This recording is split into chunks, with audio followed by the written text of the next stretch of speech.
To Washington, D.C. and Sky News Live. Donald Trump is to travel to his new home, the White House, this afternoon to see the outgoing President Barack Obama. It's like to be an uneasy meeting, as the two men never disguised their animosity for one another during the campaign. But they have to work together now and immediately to unify a nation divided. Last night, protests against Mr. Trump broke out in cities across America.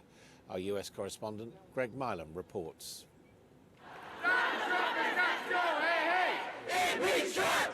Impeach Trump! Donald Trump, go away! The protests over Trump's election are spreading. He rejects the president-elect! Donald Trump, go away! Donald Trump's ability to mobilize perhaps latent racist thoughts is incredibly terrifying. I won't let him create a mockery of minorities. We're not going to stand for the racism. We're not going to stand for the xenophobia. We're not going to stand for the misogyny. We're not going to stand for the homophobia.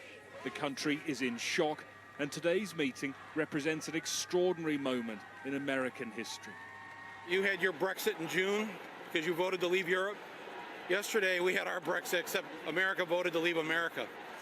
That's the election of this guy is leaving behind everything this country's supposed to stand for. We've never lived up to who we should be. But under him, it'll never happen.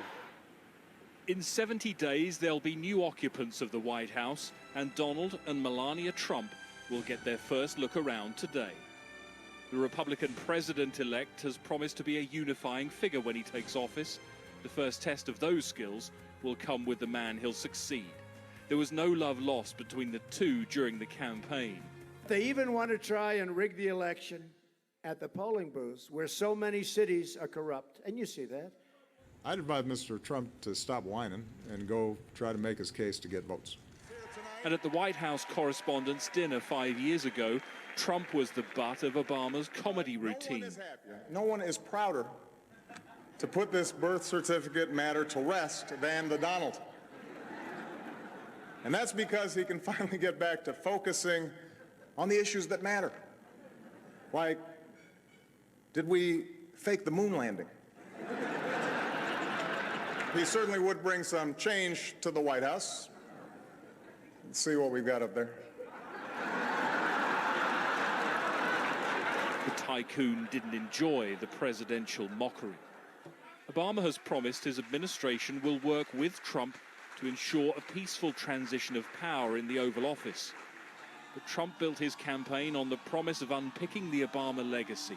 Real change begins with immediately repealing and replacing Obamacare, a disaster.